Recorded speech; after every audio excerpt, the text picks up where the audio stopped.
የኤሌክትሪክ መኪናን ዘመናዊ ከሚያደርጉት ዋነኛው ሚስጥር ሶፍትዌሩ እንደሆነ ያውቃሉ? ምንድነው ይሄ ሶፍትዌር? እንዴትስ ነው የሚሰራው? ለምንስ ነው አፕዴት አድርጉት የሚባለው?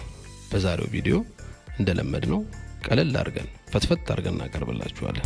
የኤሌክትሪክ መኪና ሶፍትዌር ማለት የመኪናው ብሬን ወይም አእምሮ ተብሎ ከመታወቁም በላይ መኪናው ቀልጣፋ፣ ዘመናዊ እንዲሁም ደግሞ ስማርት ከመሆኑም በላይ ደህንነቱ የተጠበቀ እንዲሆን የሚረዳን ኦፕሬቲንግ ሲስተም ነው ማለት ነው።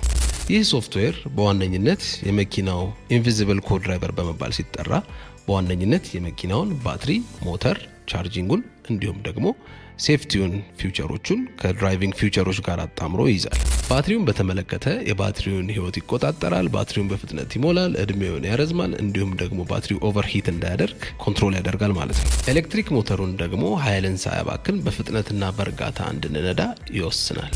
ቻርጂንጉን በተመለከተ ደግሞ ቻርጂንግ ስቴሽኖችን ኢዝሊ እንድናገኝ ይረዳል፣ ቻርጁን በፍጥነት እንዲሞላ ይረዳል፣ እንዲሁም ደግሞ ቻርጁ ኦቨርሂት እንዳያደርግ ይከላከላል። ይህ ቪዲዮ ስለ ኤሌክትሪክ መኪና ሶፍትዌር ጥሩ ኢንሳይት እንደሰጣችሁ አንጠራጠርም። ላይክ እና ፎሎ በማድረግ የኢትዮጵያ ፋሚሊ ጆይን ያርጉ። በሌላ ቪዲዮ እስክንገናኝ ይመቻችሁ።